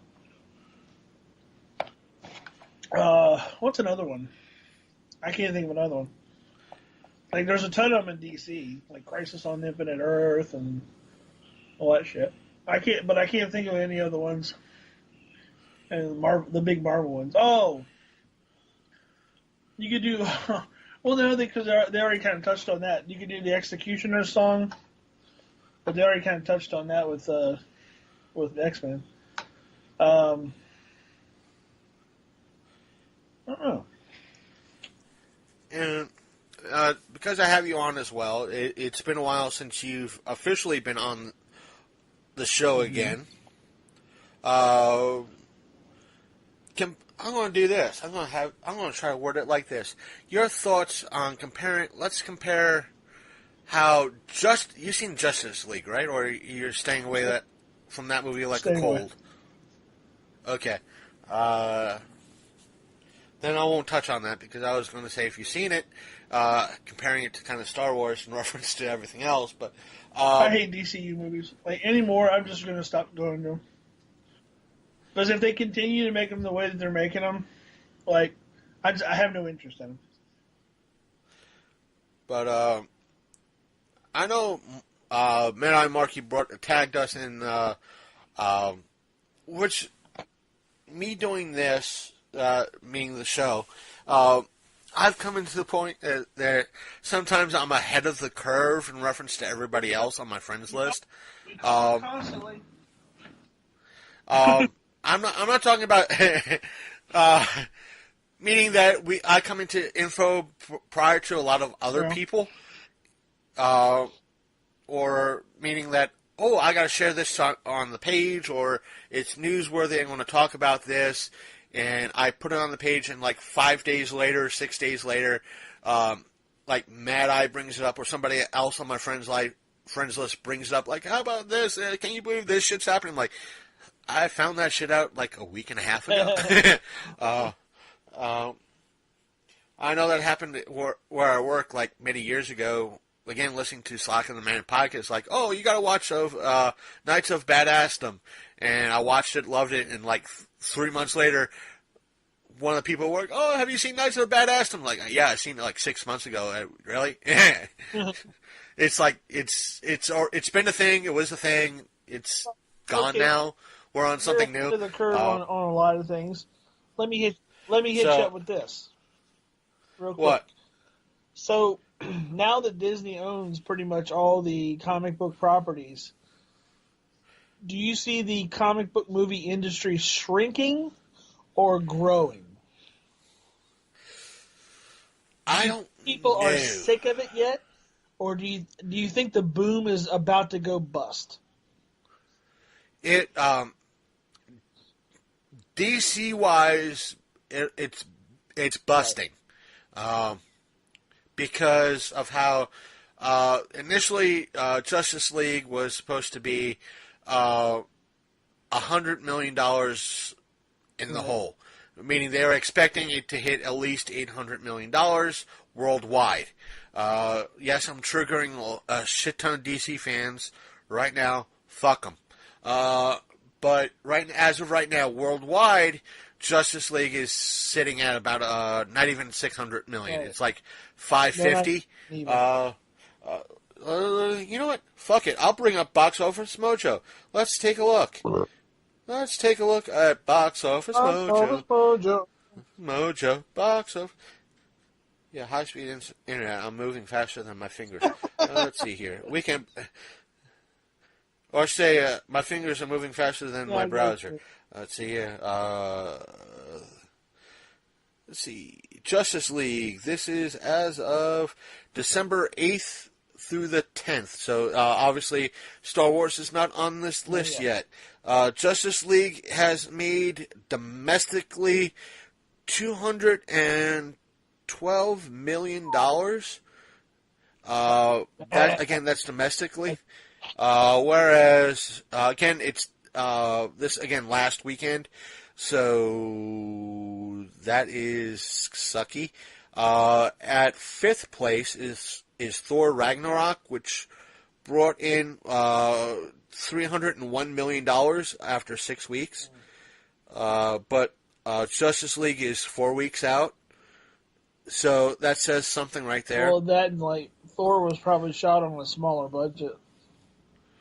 True. No, wait. Let's see. Thor is $180 million budget, but they don't have Justice League budget I They think won't post it because it's embarrassing.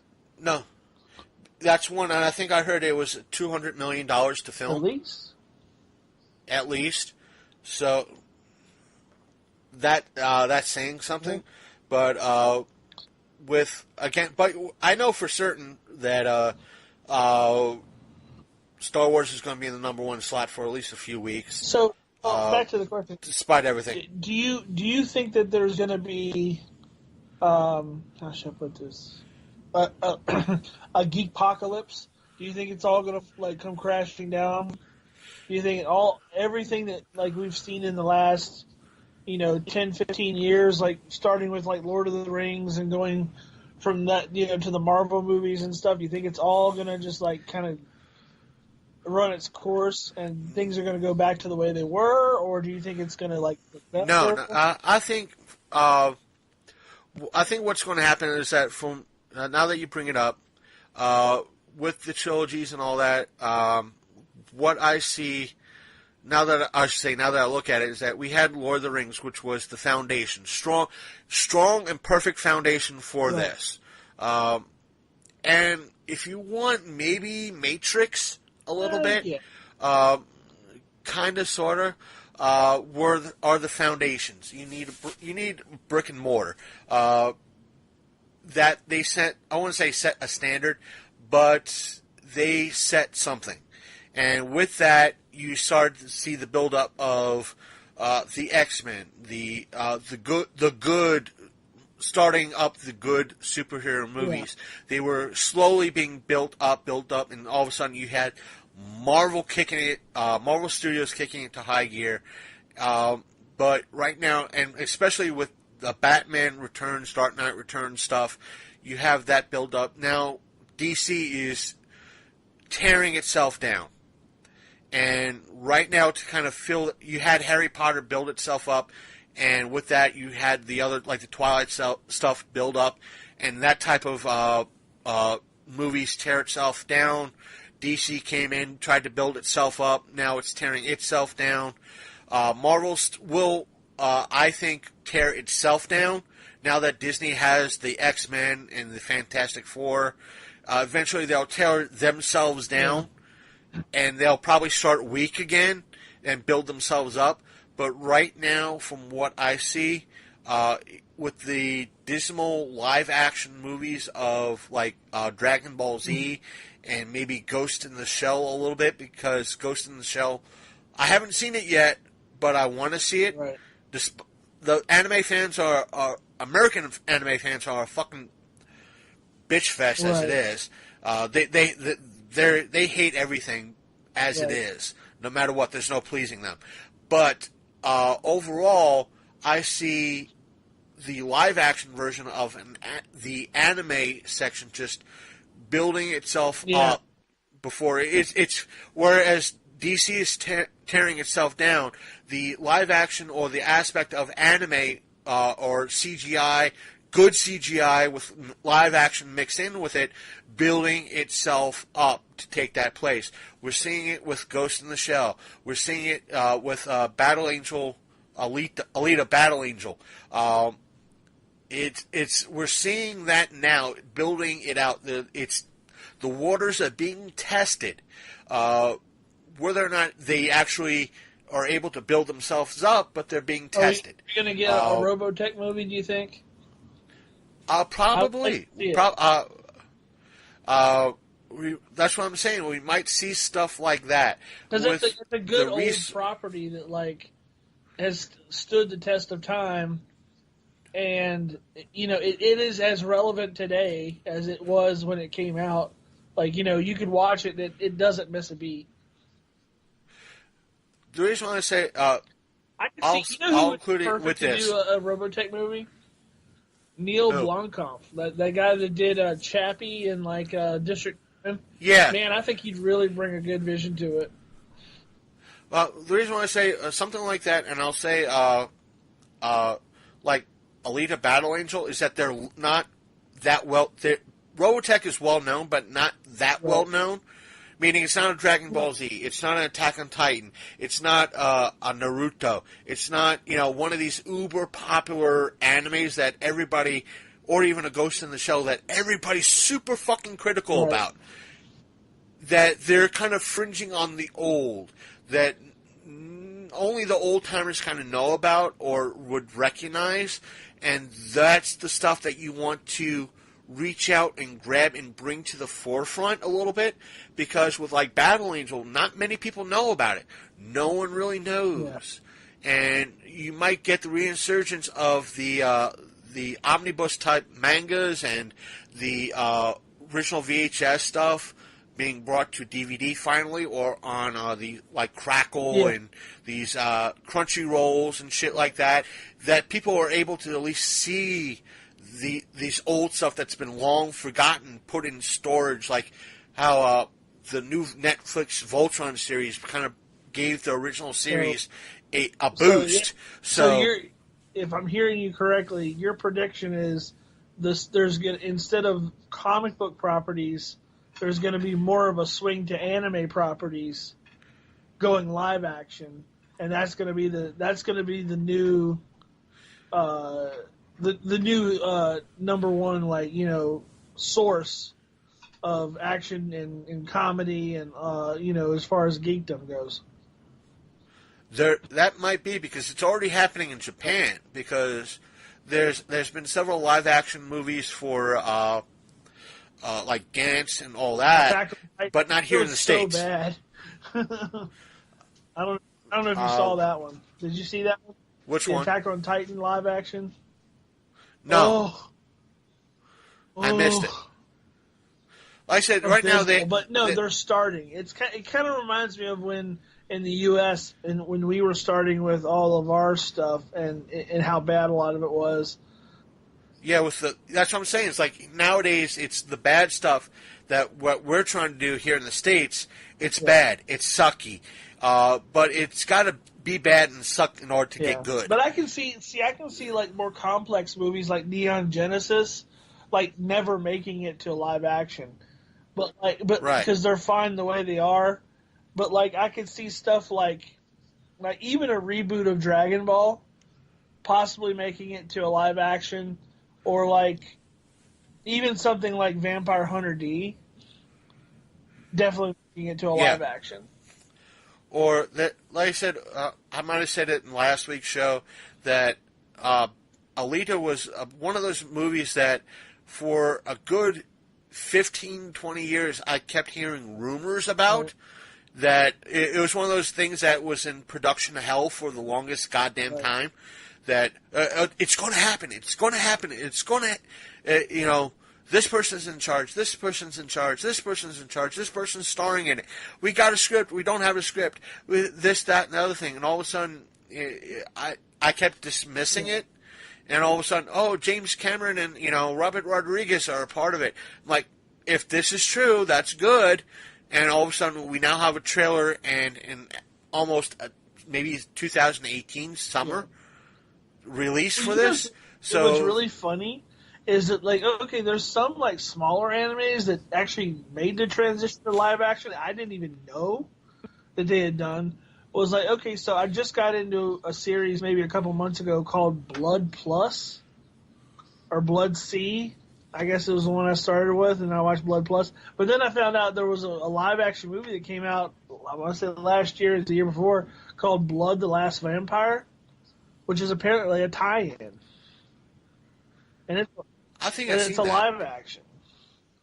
So, like, I'm like, holy shit. And I still haven't actually watched it yet, but, like, I know that it exists. But, like, I could see them doing, like, you know, maybe even, like, more of that. Doing, maybe, well, they didn't they do a live action, or they're going to do a live action, Full Metal Alchemist? That's what I've been hearing, and the same thing goes along with, like, Akira. Yeah. I keep hearing about that, so I'll believe it when I actually see a fucking trailer.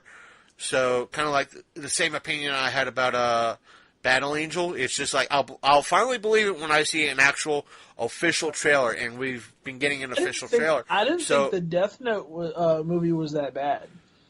I mean, You mean the one that was on Netflix? Coming from somebody who hasn't actually like read or watched Death Note, the anime or the manga, I thought the movie was okay.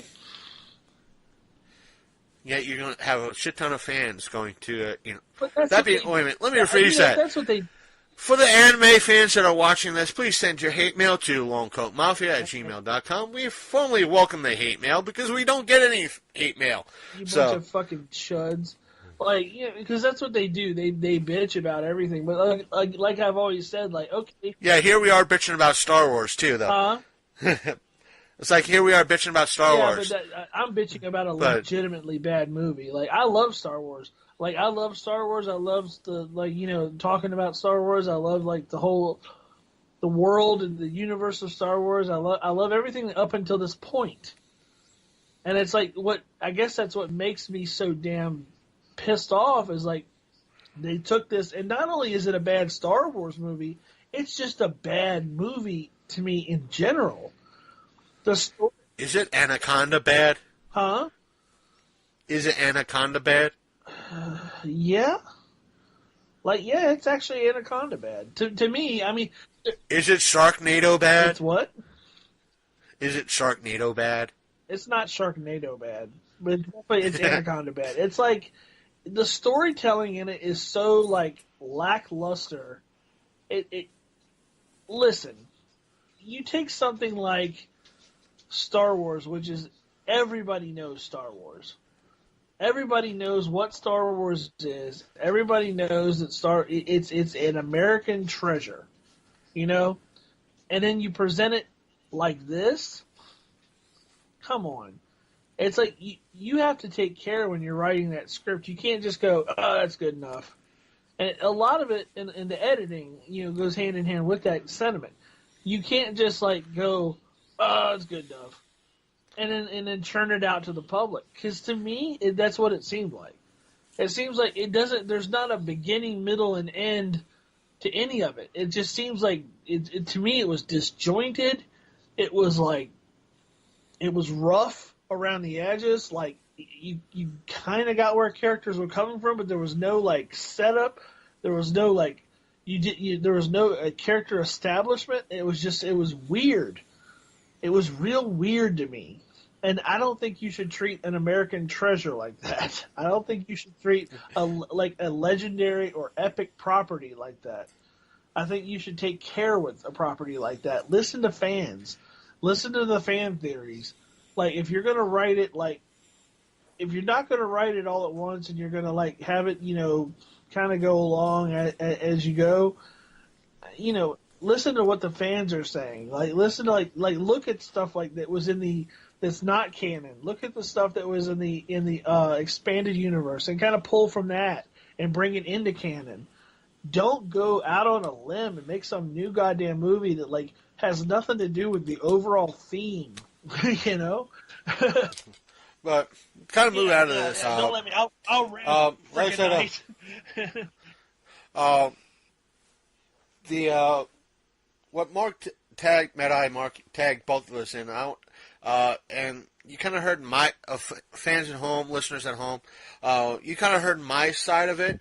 I want to hear Big Candy's side of this type of thing because, like I said, I tend to be a little bit ahead of the curve sometimes when things come out, and that's the whole aspect of the lawsuit regards to San Diego Comic-Con and Salt Lake City Comic-Con. Initially, how much have you heard about that? Well, I know that they're not being made to actually change it. How's it go? I know that that San Diego won the lawsuit. I don't know how, but they won the lawsuit. But like Salt Lake is basically refusing to change it at any rate. Basically on the grounds that it's a general term, which I agree with. Yeah, basically, again, according to the article and from what I've read from I think it was one of the promoters saying that. It was more so the promoter saying it, that the dispute over the trademark was not finalized. It wasn't say they have Basically, it was more so the lawsuit saying San Diego was saying that they willingly stole the everything, and what the jury found out was no, they did not. It was not willingly. It was not malicious. All this, and the total payout was like $20,000 instead of the $120 million or whatever it was that they were asking for. What did they try to trademark? Was it comic-con or comic con or comic convention? They probably trademarked it as it didn't really say, but I think from what I gathered, they and heard in the past, it was they trademarked every conceivable possibility about Comic-Con, meaning they trademarked San Diego Comic-Con, SDCC, Comic-Con, and Comic-Con. And that if anybody uses the aspect of Comic-Con, we are coming for you, which means, again, we're not knocking that at all, that San Diego, if they, come after, they're willing to come after anybody and everybody in regards to that name that, in essence, like, as I stated, with, like Adam Carolla in reference to the trademark, in reference to how things are numbered, the patent trolls that went after him, and Apple and everything else, it was that aspect of, we want money, give us money. You're using our trademark. How dare you? Give us money. You stole our trademark. How dare you? Give us money. Our money. We want money.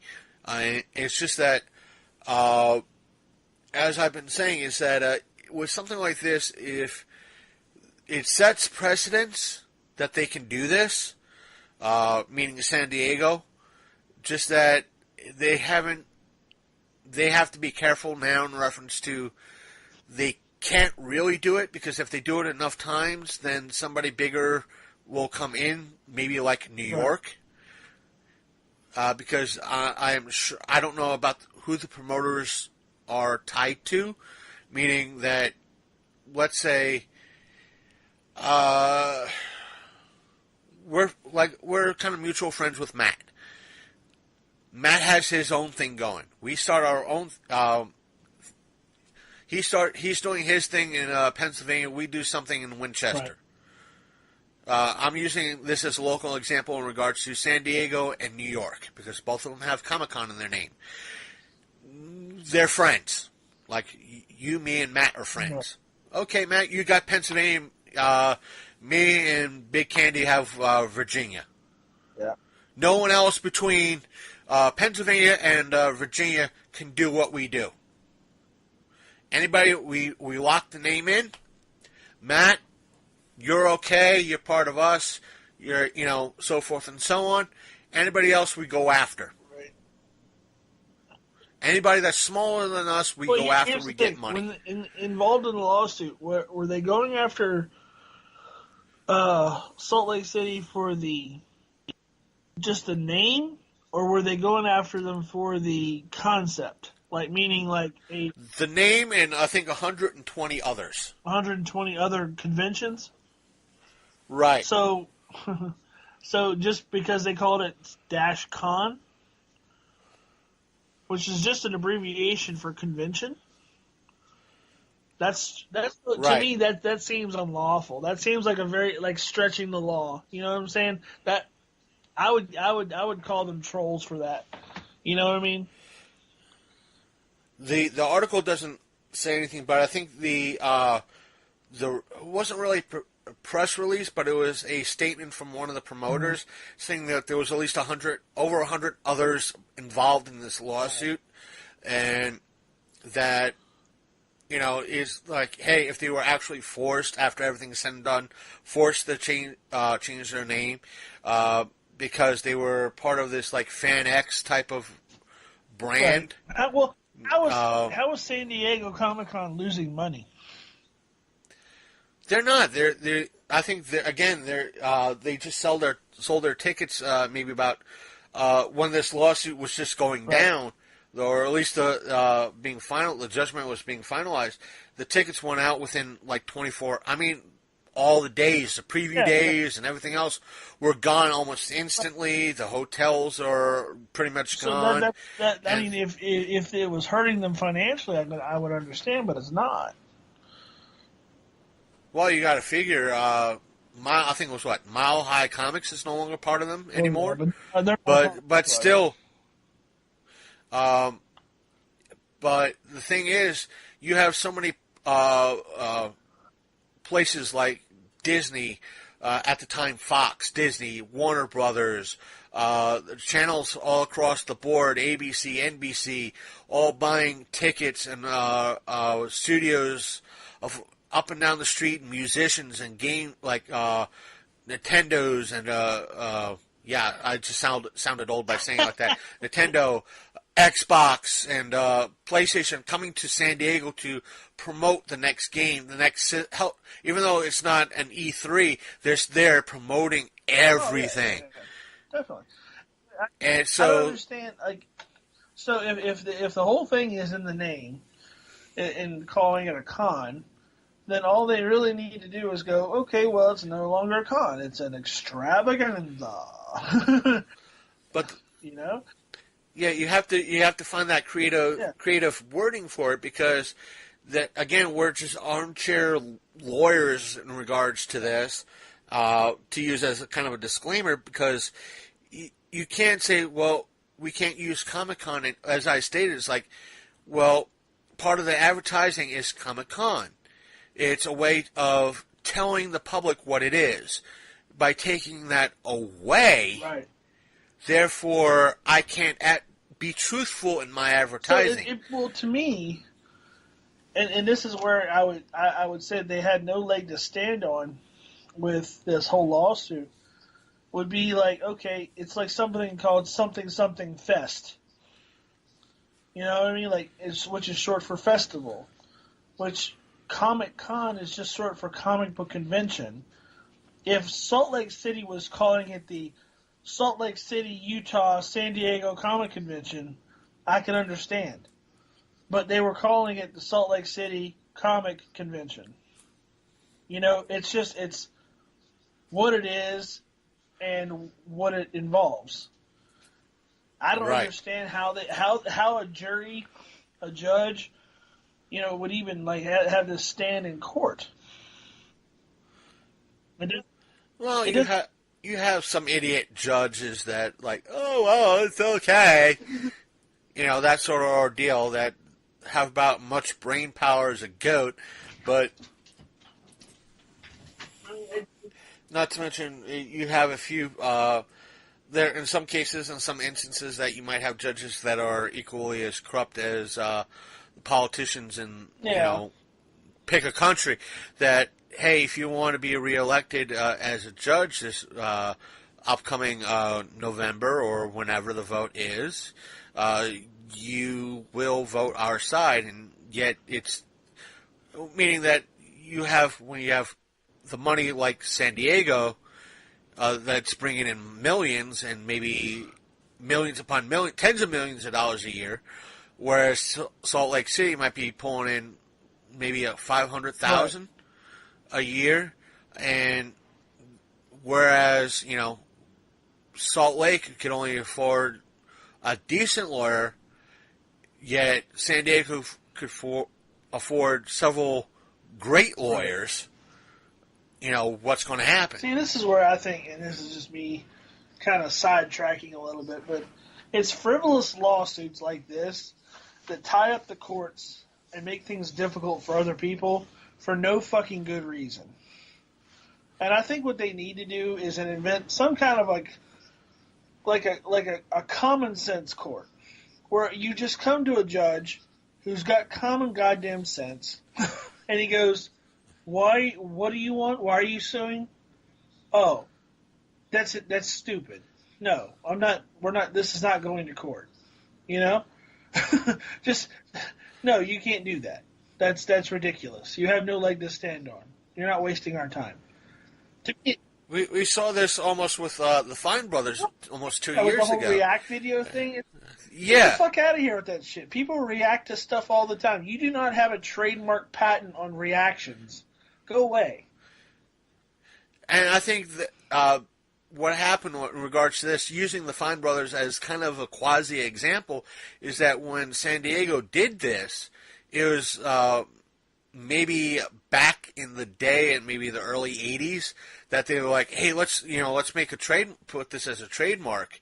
And it was way before we had that 24/7, like we have today, the 24/7 ordeal where everything was easily researched and, brought to everybody's attention in the public eye, and they could just like, hey, we got a trademark, we got, we can do this, we got this. And nowadays it's like with the Fine Brothers, hey, we're trademarking React, and everybody's like, oh, fuck no. But back in the 70s or 80s when Comic-Con San Diego was first starting up or trademarked their shit, there was probably, you actually had to dig in regards to finding out they did this. Yeah. And they got away with it because, well, it was that time, that era. It was like the 70s and 80s, not 24/7 culture, or with ease of access. You actually had to dig, and then it's lots of paperwork, and everything wasn't fucking digital. So, right, no, you're right. It's just it's to me, it's just so stupid. And if they would actually go after smaller people, I would hope that there would be such a backlash with the media that actually attends San Diego that they would just they would boycott it altogether, and but that won't happen. Yeah, no, it won't happen because it's too much money out there in San Diego. Too much. But I wonder about things like Baltimore and AwesomeCon and stuff that's like local to us, and the Otakon. They're gonna have to make changes or. No, Otakon is separate because it's Otakon, and it's the aspect of comic convention is not part of their title. Neither is AwesomeCon. Baltimore might be worried a little bit. But with a convention like Otakon, they OtakuCon. If a place like that was doing anime, they said something like, let's use the Washington, D.C. MangaCon, and San Diego tried to say, hey, that's, you're copyright infringing. They can say, no, we're not. Manga just means comic in Japanese. We're using the Japanese name for it, not American, so fuck you. So maybe Baltimore will change theirs to the Baltimore Funny Papers Con. Right, they could if they wanted to. But yeah, it's that to me, it's a ridiculous and frivolous lawsuit that's just designed to hurt people, and I think it should be thrown out of court. I don't agree with any of it. I mean, I'm all for companies like protecting their property, protecting their their trademarks if they are their own trademarks. They didn't trademark Comic-Con. Some guy thought that up back in the 60s or 70s when they were having them in the basements of like UAW halls. You know what I'm saying? They copied that from somebody else. It's just like recently, you know who Danzig is, right? The singer. Oh, Danzig, yeah. So, yeah. Danzig is now suing the New Jersey punk rock flea market because in one of their flyers, mind you, it's like a Kinko's made, like, photocopied flyer. They were using his skull logo, which he himself ripped off from another artist. So he was suing them for copyright infringement. A punk rock flea market, which ultimately, if he wins the case, they'll be utterly destroyed and they won't have a chance anymore to do that. So, and you're talking about people just getting together and trading records and posters and like, there's no money, in that. I mean, the people that do it, they get a table fee. It's kind of like Matt Burns, with the vending spaces. They make vending money. That's it. And I think I remember back in 2009, I went to the Virginia Comic Con in Richmond. Nice little con. I think they've grown over the years, but I haven't been there back since. But when I went, it was a nice little con. and one of the artists there that I forgot who it was saw somebody's band shirt and it was like, yeah, who's the band? And they're like, yeah, they're still using that. Yes, well, they're not allowed to use that. How recent is that shirt?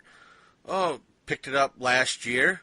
Oh, really? They're not supposed to be using that design anymore. And it's like, you mind we take a few photos? And so I don't know what happened with that, but this was like back in '09. But it might have been like the same artist that was behind Danzig or something like that. It was just I remember it wasn't a heavy metal. It was something like a Danzig or Misfits type shirt, but it was like what you were talking about.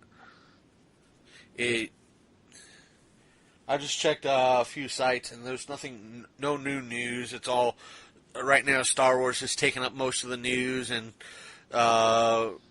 Agents of S.H.I.E.L.D., which I'm very far behind of watching, and well, yeah, I don't know why I haven't been watching that. Michael Golden is the one. I was looking up who the Danzig Skull, the guy did it. Michael Golden. And we met. I think that's who it was in '09. He was there. Michael. Like I said, I'm so far behind on my Hulu stuff and some of my CW stuff. Yeah. It's disgusting. This has been the last. I'm on season 4 of Game of Thrones right now, so come on.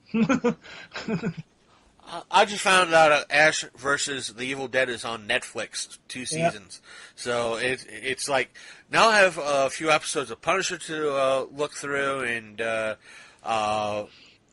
basically Ash versus Evil Dead. Oh fuck, man, 2 seasons, you bastards! It's too much. My geek little heart. I don't have time anymore. Why did all this shit have to come out in December or near December? All this fucking holiday shit. Oh, God. So, yeah.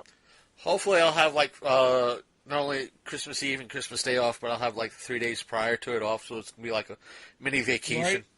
So it's like, I'm going to shop and laundry one day and just pass out for the other 2 days. Not to mention I got the classic NES, and all I've been doing is playing Final Fantasy III and Zelda. That's awesome.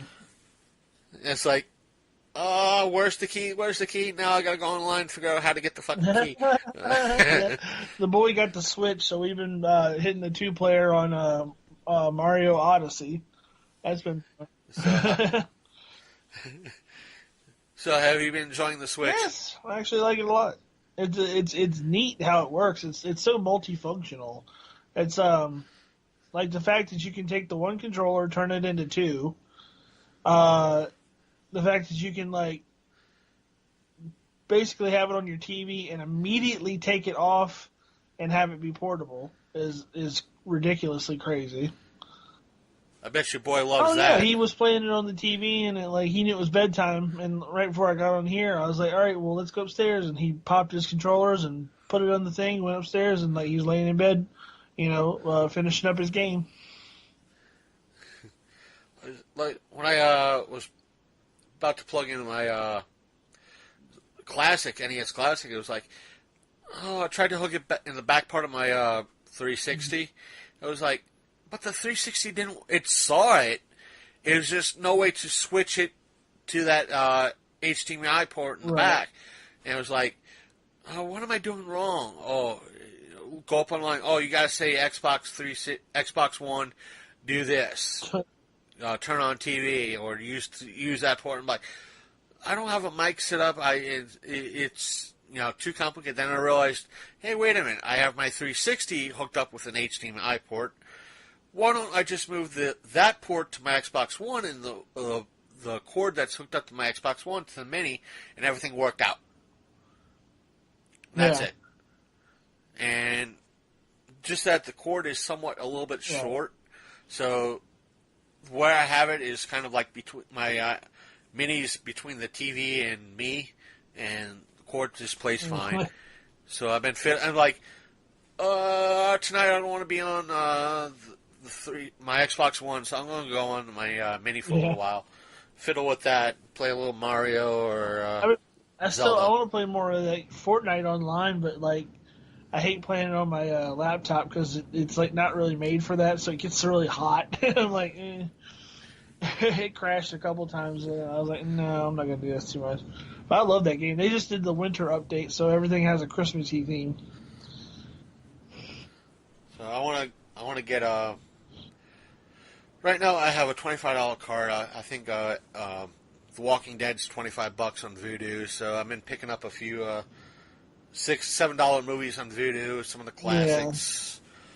Picked up the Feltmation Rudolph. I picked up Ice Pirates. I picked up I think one or two other. I picked up Enemy Mine, which is a great classic sci-fi. That's a great movie. It's a crazy movie. So I want to pick up Walking Dead, and unfortunately, the internet being what it is, fucking spoiled this past Sunday's Walking Dead. No shit. And like, I could kill a couple people that we're friends with for like saying stuff. I was like, "Are you fucking kidding me, guy?" And some people, I'm not. Even though no, I'm going to try not to fucking spoil it. He didn't. The reason why he was killed off is because he was fired. He didn't have any other prospects. He was fired. Really? Yes, he was fired. The prevailing reason he was fired was because of a lot of people were thinking is because he was part of the people that remember when I mentioned at a Hostful about the AMC lawsuit? Yeah. That was part of the reason why he was fired. Wow. Well, they take it seriously. And the thing is, he said he just bought a home to be in the Atlanta area so he could be able to be closer to work, and since he signed up for 3 more years on the show. And they just turned around 2 weeks before his 18th birthday. Bam. Fired him. That's crazy. And I can almost fucking relate, too. Yeah. It's like, not so much being fired, I can relate to that. Just that, before your birthday, here's something completely shitty. It's... That's usually when you get handed a bunch of shit. It's like either Christmas or your birthday or just some nice event happens, and then by the way, here's reality.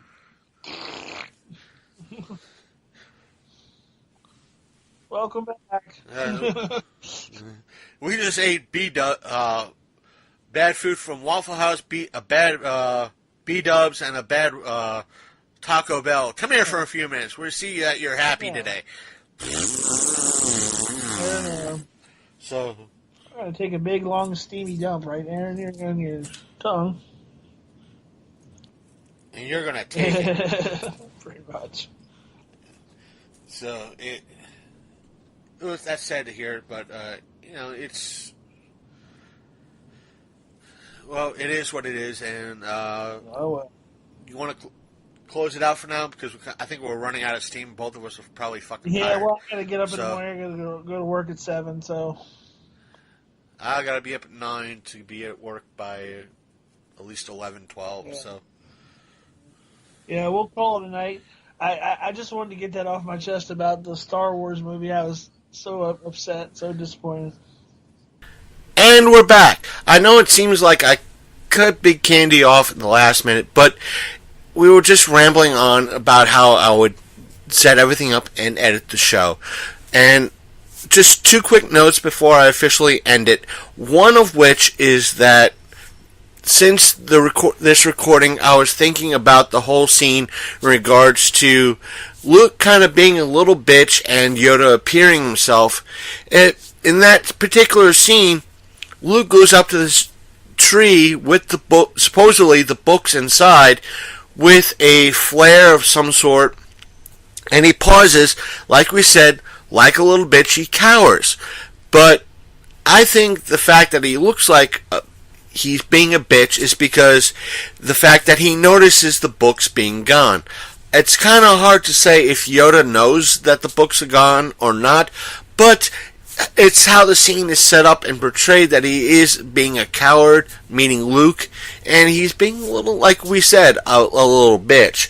And the second thing is that I just checked with Box Office Mojo as of a few minutes ago, and according to the totals, for this week, I know it's only Sunday night, that according to Box Office Mojo, yes, Star Wars The Last Jedi is in the number one slot for this week.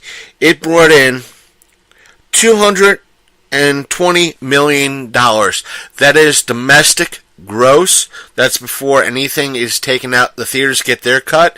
But I've been hearing numbers that it was estimated at over 400 million, maybe close to 450 million, but that could be a worldwide gross. So we'll see as the days, weeks, and maybe a month goes by before we get more numbers.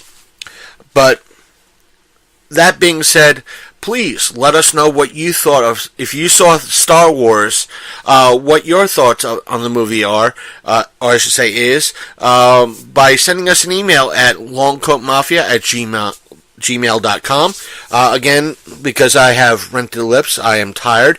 Our email is longcoatmafia@gmail.com. We do have a Facebook page, which is facebook.com/The Long Coat Mafia Podcast. So you could like our page, our Facebook page, and you can send us a message there telling us what you think about Star Wars, plus everything we discussed in this episode.